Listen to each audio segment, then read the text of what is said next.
চুমুকে। সুপ্রিয় দর্শক, আজকে আমাদের মাঝে উপস্থিত রয়েছেন রবীন্দ্রসঙ্গীত শিল্পী মহাদেব ঘোষ। শুভ সকাল, কেমন আছেন? শুভ সকাল, আছি, ভালো আছি। আপনি ভালো? আমি বেশ ভালো আছি, আপনাকে অসংখ্য ধন্যবাদ। আপনি গানের সাথে দীর্ঘদিনের একটি যাত্রা এবং অনেক দিন ধরে আপনার গানের সাথে পথ চলা। সঙ্গীতের আসলে কোন কোন অঙ্গনে আপনি অবদান রেখেছেন এবং রেখে চলেছেন? আসলে আমি 1975 সন থেকে প্রাতিষ্ঠানিক শিক্ষা গ্রহণ করি রবীন্দ্রসঙ্গীতের উপর বুলবুল ললিতকলা একাডেমি থেকে। সেটাও খুব ঐতিহ্যবাহী একটা প্রতিষ্ঠান। এরপর আমি ওখান থেকে পাশ করার পরে রেডিও টেলিভিশন, এরপর বাংলাদেশ রবীন্দ্র শিল্পী সংস্থার জয়েন্ট সেক্রেটারি হিসাবে ছিলাম। আর এমনি আমার একটা সংগঠন আছে রবিরশ্মি, অনেক ছেলেমেয়েরা গান করে সেখানে ম্যাক্সিমাম ছেলেমেয়ে রেডিও টেলিভিশন পারফর্ম করে, তাদের নিয়ে আমার পথ চলা, এইভাবে চলছি। আচ্ছা, সেই সংগঠনে আসলে যারা কাজ এখন গান শিখছেন তাদের মধ্যে আগ্রহ কেমন দেখছেন এবং তাদের মধ্যে যখন কেউ ভালো করে তখন অনুভূতি কেমন কাজ করে? ভালো, খুব ভালো, তাদের আগ্রহটা অনেক ভালো। তারা সবসময় চেষ্টা করে যাতে ভালো পারফর্ম করা যায়, এই বিষয়টা তাদের মধ্যে কাজ করে। আচ্ছা, তাহলে এখন আপনার কণ্ঠে সকালের এই সুন্দর সময় একটি রবীন্দ্রসঙ্গীত শুনতে চাই, তারপর আবার বাকি আলোচনা। শিওর। আমার হিয়ার মাঝে লুকিয়েছিলে, দেখতে আমি পাইনি, তোমায় দেখতে আমি পাইনি, আমার হিয়ার মাঝে লুকিয়েছি। ধন্যবাদ আপনাকে এত সুন্দর একটি গান শোনানোর জন্য। আপনি তো অনেক সম্মাননা পেয়েছেন নিজের জীবনে, তার মধ্যে উল্লেখযোগ্য কোনগুলো?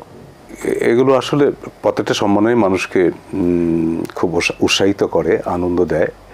তো উল্লেখযোগ্যভাবে ওইভাবে বলাটা খুব মুশকিল। সব প্রাপ্তি আমার জীবনে আমি সমানভাবেই দেখি। তারপরে স্বাধীনতা 40 বছর পূর্তিতে পদক্ষেপ নামে যে একটা সংগঠন আছে, আমাকে সম্মাননা দিয়েছে।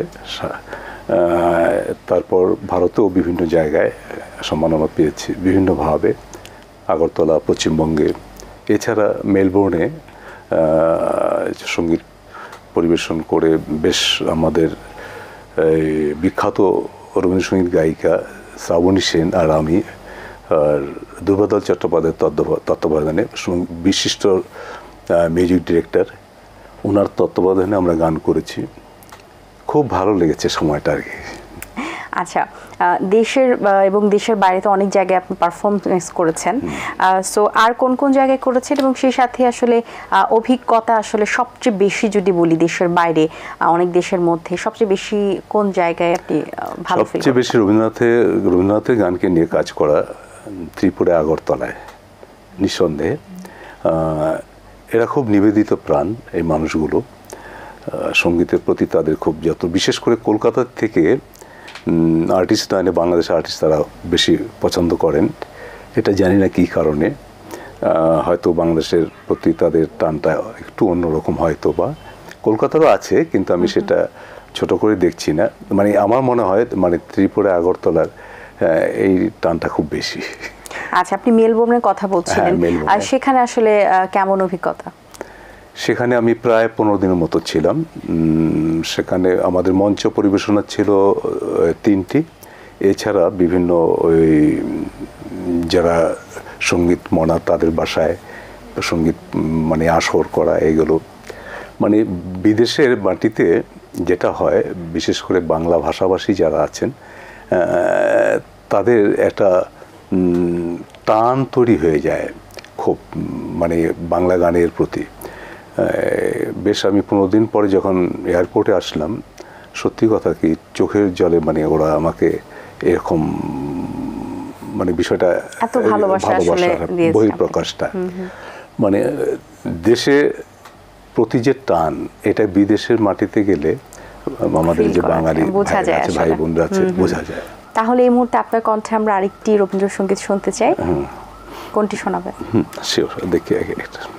যদি তোর ডাক শুনে কেউ না আসে তবে একলা চলো রে, যদি তোর ডাক শুনে কেউ না আসে তবে একলা চলো রে, তবে একলা চলো, একলা চলো, একলা চলো, একলা চলো রে, তবে একলা চলো, একলা চলো, একলা চলো, একলা চলো রে, যদি তোর ডাক শুনে কেউ না আসে তবে একলা চলো রে, যদি কেউ কথা না কয়, ওরে ওরে ও অভাগা কেউ কথা না কয়, যদি সবাই থাকে মুখ ফিরায় সবাই করে ভয়, যদি সবাই থাকে মুখ ফিরায় সবাই করে ভয়, তবে পরাণ খুলে ও তুই মুখ ফুটে তোর মনের কথা একলা বলো রে, ও তুই মুখ ফুটে তোর মনের কথা একলা বলো রে, যদি তোর ডাক শুনে কেউ না আসে তবে একলা চলো রে। অসাধারণ, অসংখ্য ধন্যবাদ আপনাকে। আচ্ছা, যখন আপনি টেলিভিশনের সুযোগ পেয়েছিলেন সেই স্মৃতিটা যদি আমাদের সাথে একটু শেয়ার করতেন, সেই সময়টা আপনার জন্য কেমন ছিল? সত্যি মানে এই তখন বন্যা চলছিল দেশে। আচ্ছা। ভীষণভাবে আমার এক বন্ধুর ঠিকানায় চিঠি চলে যায়, ওই ঠিকানা দেওয়া ছিল। পরবর্তী যখন অডিশন ফেস করি আমি, ওই সময় যে ট্রেনার ছিলেন সঙ্গীত শিল্পী এবং সঙ্গীত গুরু আমার শ্রী অজিত রায়, তার তত্ত্বাবধানে আমরা যখন রিহার্সাল করি মানে এতটাই মানে সুন্দর করে ট্রেন আপ করলেন 8 জনকে, মানে আমরা প্রাথমিকটা দেওয়ার পরে যে ফাইনাল ইসে গাইব, স্ক্রিনে গাইব, তখন আমাদেরকে ট্রেন আপ করলেন এবং আমি সেখানে গান পরিবেশন করলাম এবং যারা যাচ্ছিলেন সত্যি মানে সেই আব্দুল আহাদ আমার গুরু, অজিত রায়, মানে এরকম মানে লিজেন্ডরা ছিলেন তখন। তখন আমি গাইলাম আমাকে যে বাঁধবে ধরে এই হবে মোর সাধন। ঠিক গাওয়ার পরে আমি চলে আসি। বাই দ্য ওয়ে আমি অজিতের বাসায় গেলাম কয়েকদিন পরে। ঘরে ঢুকেছি তো বৌদি বলছে কী রে মিষ্টি কই? হ্যাঁ, আমি যাবো বুঝলাম, আমি নিয়ে আসতেছি। কয় না না না পরে হবে। মানে এই যে সঙ্গীত গুরুদের যত্নের কারণে আমার সঙ্গীতের যে পথ চলাটা, এটা তাদের কাছে আমি খুব ঋণী।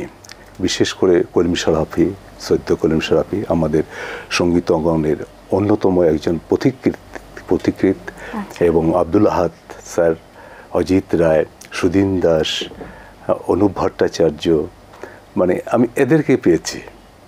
কাজে ওনারা আমার হৃদয়ে আছেন, আমি ঠিক তাদের আদর্শে আমি চলি।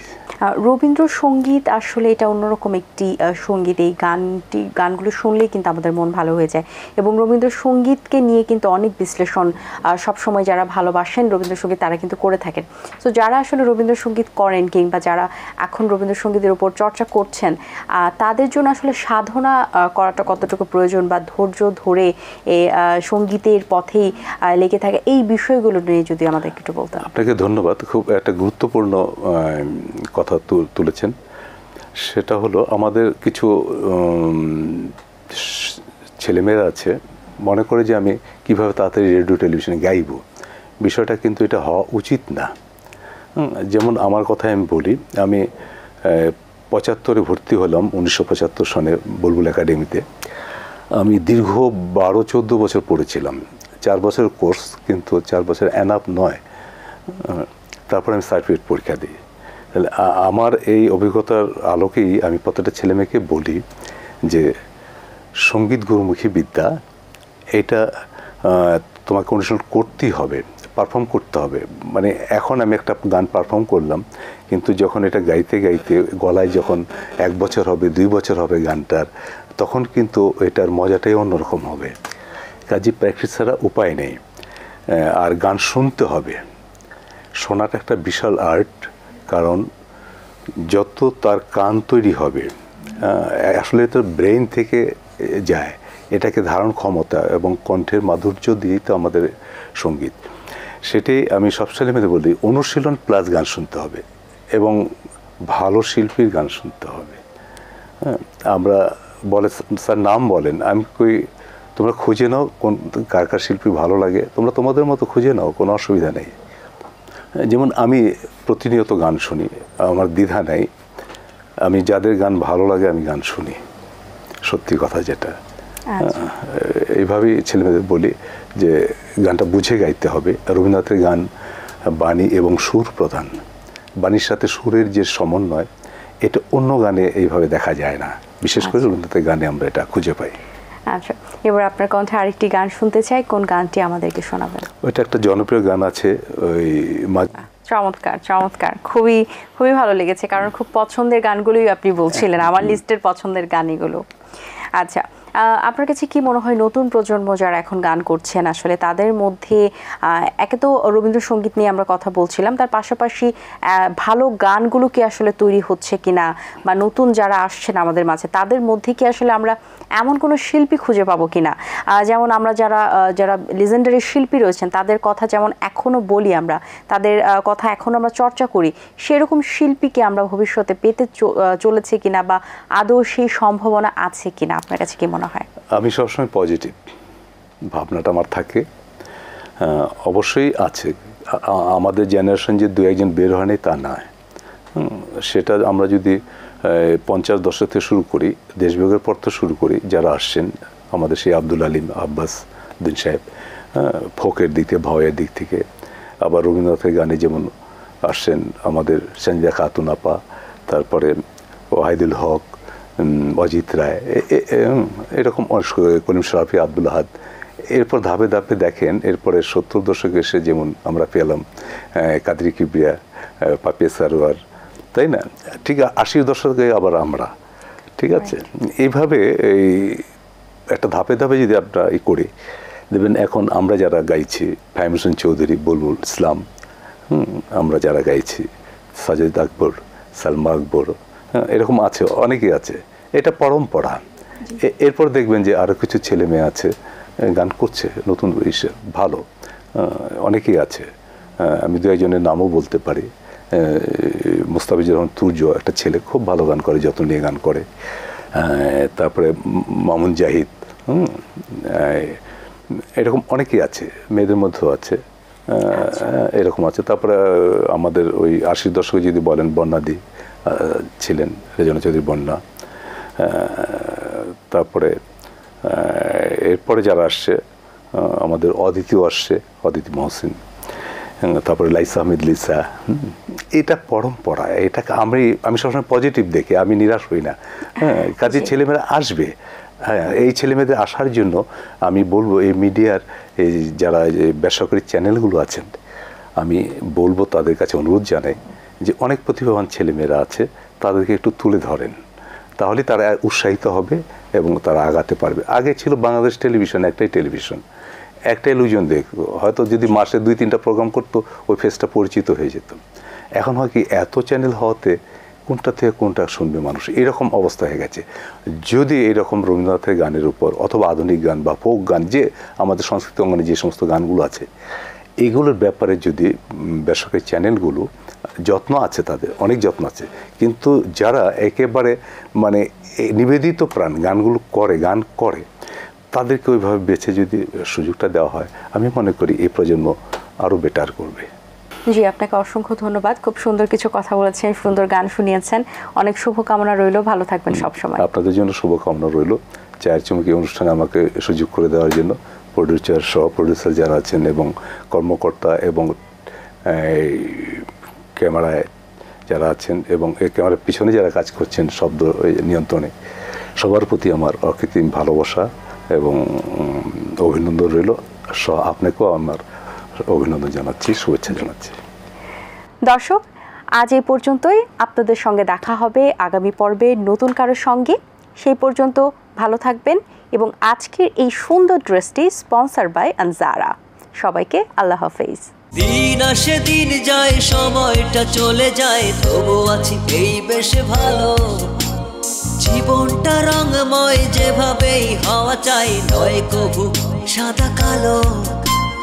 এই আশাতে স্বপ্ন ভাসে, সুখ হাসে চোখে মুখে চায়ের চুমুকে।